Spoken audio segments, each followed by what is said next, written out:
bulliciosa pero siempre entrañable vecindad, un aire de inusual solemnidad flotaba en el ambiente.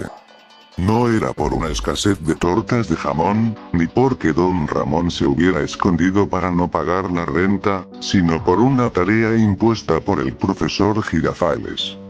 Con su característica voz resonante y su porte siempre elegante, el profesor había llegado a la escuela más serio de lo habitual.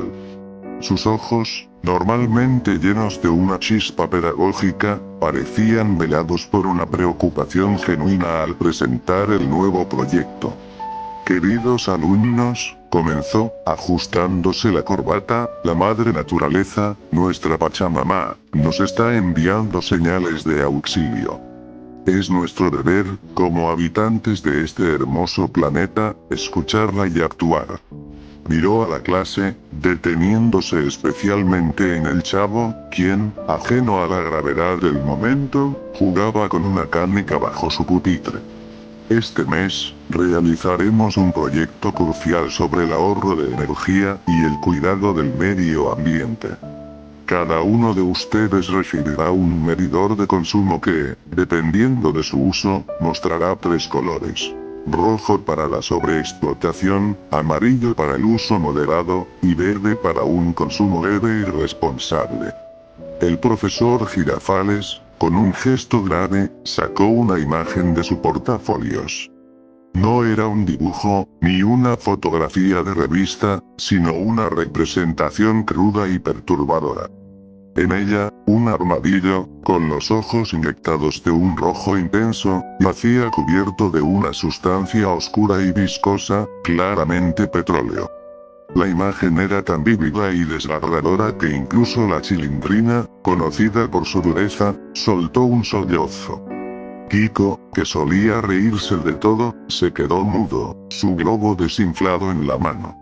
Esto, mis pequeños, es el resultado de nuestra indiferencia, continuó el profesor, su voz más baja ahora, pero cargada de emoción. Si no cambiamos nuestros hábitos, estas imágenes serán la realidad de nuestro futuro. Su tarea es mantener el medidor en verde. Quien lo logre, tendrá una calificación sobresaliente y un reconocimiento especial. Las lágrimas brotaron en los ojos de los niños.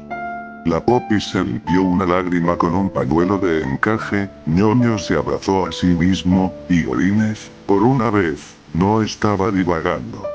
El chavo, que al principio había estado distraído, levantó la vista hacia la imagen. Algo en esos ojos rojos del armadillo, tan llenos de dolor, le caló hondo. Él, que vivía en un barril y tenía poco que gastar, sentía la punzada de la injusticia ambiental. Decidió que, por una vez, haría algo bien. Prometió en silencio que su medidor, el de la vecindad, brillaría de un verde esperanzador. Lo que no sabía era que esa promesa lo arrastraría a un abismo oscuro, donde el verde y el rojo se mezclarían en una sinfonía de terror. El chavo regresó a la vecindad, con su medidor de consumo, un pequeño aparato de plástico que colgaba de su cuello como una medalla. La aguja de la carátula marcaba un amarillo neutro, pero él ya imaginaba el brillo esmeralda de la victoria. Se sentó en su barril, contemplando la vecindad, ese pequeño mundo de risas, juegos y ocasionales bofetadas de don Ramón. Sabía que la tarea no sería fácil. El bullicio constante, la televisión a todo volumen, y los focos encendidos sin necesidad, hacían del ahorro de energía un desafío casi imposible. Con una determinación que nunca antes le había visto, reunió a los demás niños. La Chilindrina, Kiko, ñoño, y hasta la Popis con su muñeca Serafina. Con un tono que carecía de su habitual torpeza, les mostró el medidor y, con una voz extrañamente grave, les describió la tarea del profesor Girafales. La reacción fue la esperada. Una mezcla de escepticismo y aburrimiento. «Ay, chavo, qué aburrido», se quejó Kiko, inflando sus cachetes. «Yo quiero ver mis caricaturas». Sí, chavo, dijo la Chilindrina, mi papá me prometió que íbamos a escuchar la radio para un concurso de chistes. No podemos apagarla. El chavo sabía que las palabras no serían suficientes. Con un gesto lento, sacó la imagen del armadillo. No la foto en sí, sino una versión que había dibujado con un trozo de carbón en un pedazo de cartón.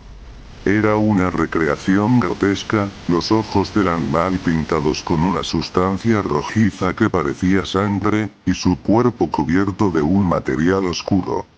Era una imagen mucho más perturbadora que la original. Miren, susurró el chavo, y su voz hizo que los niños se acercaran. Así es como se ve la contaminación. Como si el mundo entero estuviera llorando lágrimas rojas de dolor. Los niños se quedaron inmóviles, la imagen del cartón parecía reflejar el dolor de los ojos del armadillo. La Chilindrina se puso a temblar, Kiko soltó un gemido, y Ñoño se escondió detrás de Popis. El chavo aprovechó el momento. Si no ayudamos, todo se va a poner así. Los ruidos de la televisión van a ser los gritos de la naturaleza y las luces van a ser los ojos rojos de la tierra llorando. Conmovidos y aterrorizados por su descripción, los niños cedieron. Se comprometieron a ayudar. El chavo, con una extraña autoridad, les pidió que hicieran sacrificios. La Chilindrina le entregó su pequeña radio de transistores, Kiko, con una lágrima en el ojo, le dio una colección de sus cómics favoritos y Popis, con el ceño fruncido, le entregó su caja musical. El chavo guardó todos los objetos en su barril. El medidor comenzó a moverse. De un amarillo opaco, la aguja se deslizó lentamente hacia la zona verde.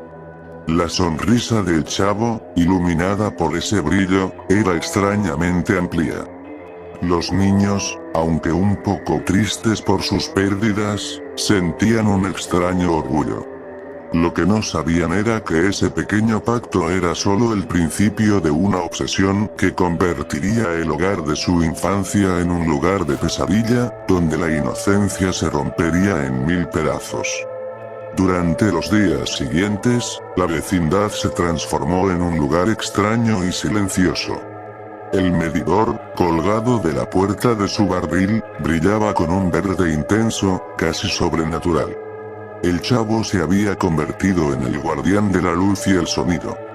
Caminaba de un lado a otro, con la mirada fija en su medidor, asegurándose de que nadie, ni doña Florinda con su radio, ni don Ramón con su viejo tocadiscos, se atreviera a alterar la armonía. Los niños, asustados por su nueva actitud, obedecían sin chistar. La televisión de don Ramón fue desenchufada, la lavadora de doña Clotilde, apagada, y hasta el ventilador de Kiko, a pesar del calor, permaneció inmóvil. Todo iba bien en la mente del chavo. Su plan funcionaba. El verde del medidor era la prueba de su éxito. Pero la paz, o más bien, la tensión, se rompió una tarde. Patty, la niña de las trenzas que siempre lo hacía sonreír, llegó a la vecindad acompañada de su amiga Malicha. La visión de ellas dos, riendo y jugueteando, pareció un eco de un pasado ya lejano. Chavo, chavo. Ven a jugar. Gritó Patty, con esa voz dulce que siempre le había gustado. Mi papá compró un juego de futbolito para la vecindad de al lado, y vamos a hacer un torneo. Necesitamos que vengas. El chavo sintió un nudo en el estómago. Jugar con Patty era lo que más deseaba, pero el torneo implicaba un televisor encendido por horas, luces, y el gasto de energía de la consola. El medidor pasaría del verde al rojo en un instante. No, Patty, respondió con una voz inusualmente firme. No puedo. Tengo una tarea. Patty frunció el ceño. Ay, chavo, no seas así. Es solo un ratito. Si no vienes, le voy a contar a Ñoño ese horrible secreto de que te comiste su torta de jamón, y le echaste la culpa al perro de la calle. La amenaza, aunque aparentemente infantil, resonó en la mente del chavo. Era un secreto vergonzoso, una traición que podría costarle la amistad de todos. Su obsesión por el proyecto y el miedo a la humillación se fusionaron en una tormenta dentro de su cabeza. El brillo en sus ojos cambió. El verde de su medidor ya no era por el bien del planeta, sino por su propia supervivencia. Esa noche, cuando la vecindad quedó sumida en un silencio inquietante, el chavo se movió como una sombra. Entró a la casa de don Ramón y desconectó el televisor. Pasó por la de doña Florinda y desenchufó el refrigerador, tomando las tortas de jamón que allí guardaba. A la luz de la luna, amontonó los objetos en un rincón oscuro del patio. De alguna manera, su medidor seguía en verde, pero su corazón, y los ojos que lo veían todo, se sentían más rojos que nunca. El chavo, deambulando con su yoyo, su única pertenencia, sentía la necesidad de esconderlo, de guardarlo para que nadie más lo usara. El ahorro de energía había dejado de ser la meta para convertirse en una justificación para un control siniestro sobre la vecindad. El chavo se había convertido en un espectro, un guardián del silencio, un espectro de lo que alguna vez fue un niño feliz. La mañana siguiente en la vecindad, amaneció bajo un silencio que no era de paz, sino de ausencia. El canto de los pájaros parecía haberse detenido. La televisión de don Ramón no se escuchaba, la radio de la Chilindrina estaba muda, y el olor a café recién hecho de la casa de doña Florinda había desaparecido. La vecindad, que siempre había sido un coro de ruidos y voces, se había convertido en un sepulcro. El primero en notar la perturbación fue Ñoño, quien al intentar ver las caricaturas, descubrió que su televisión no encendía. Luego fue Kiko, que buscó su consola para jugar con su mamá, solo para encontrar un cable colgando inerte. La Chilindrina, que quería poner música, notó que su radio había desaparecido. El desconcierto se convirtió en alarma. Doña Florinda salió furiosa a reclamar por el refrigerador desconectado y sus tortas de jamón desaparecidas. Don Ramón gritó desde la ventana que alguien se había robado su televisor. La confusión y el miedo se convirtieron en furia cuando los niños se unieron en un rincón del patio. La Chilindrina, con los ojos llenos de rabia, descubrió que los grifos del patio estaban cerrados y la bomba de agua apagada.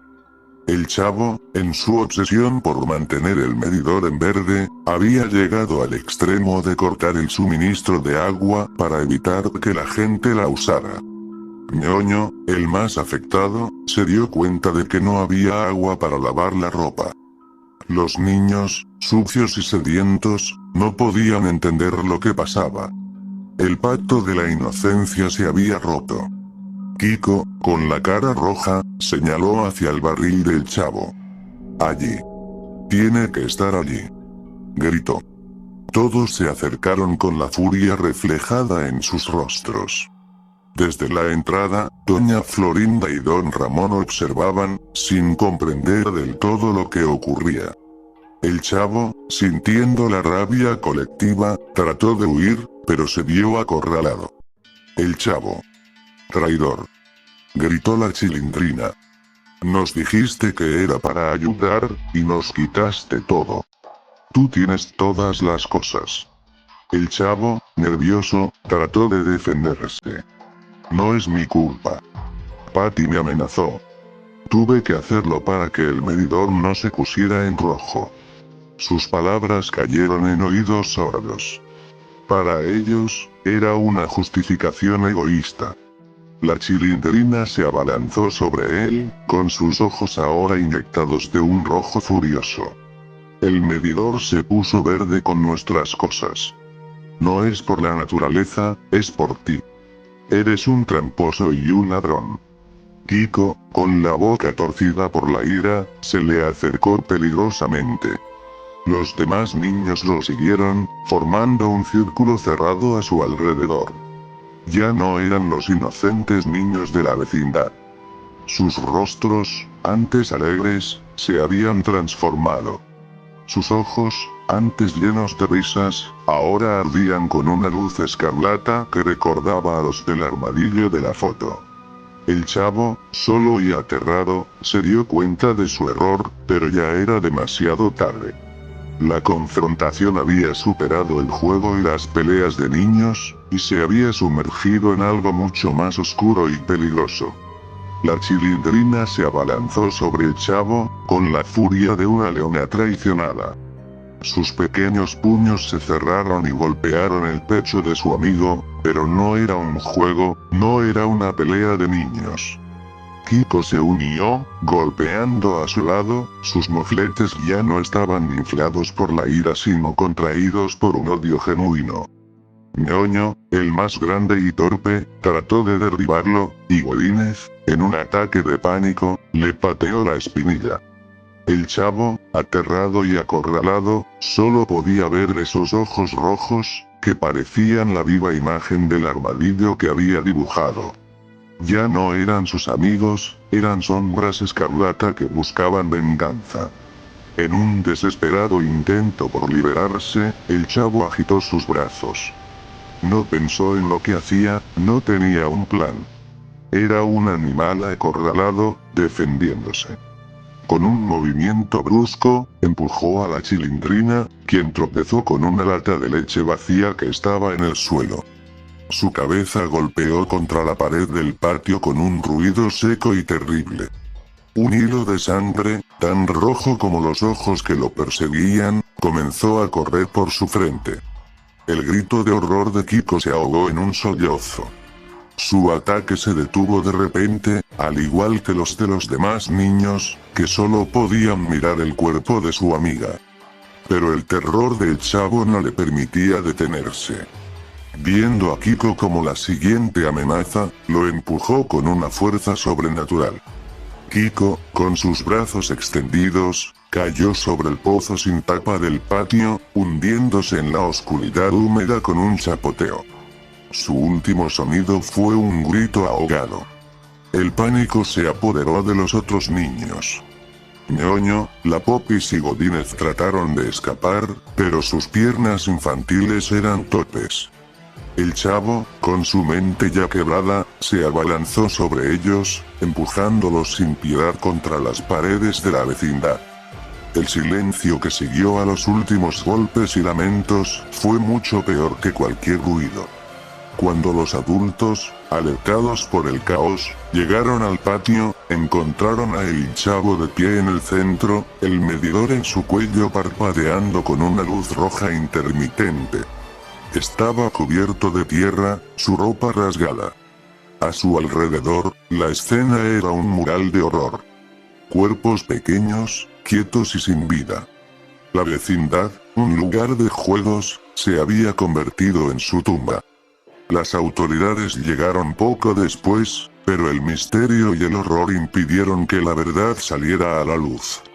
Los padres, en un estado de shock y trauma, no reclamaron los cuerpos de sus hijos. Sus muertes se convirtieron en una estadística más, sus cuerpos enterrados en una fosa común, bajo una lápida sin nombre. Nadie quería recordar el día en que la risa de sus hijos se ahogó en un silencio tan oscuro. Días después, la historia se desvaneció, convirtiéndose en un rumor siniestro. Pero la verdad era mucho más perturbadora. Los ojos de las 5 figuras brillaban con un mismo resplandor rojizo. Eran los ojos del armadillo que lo había llevado a la locura. Y en el fondo de la pantalla, antes de que los créditos finales de la pantalla aparecieran en una fuente extraña y torcida, un mensaje parpadeó. El verde y el rojo nunca se separan.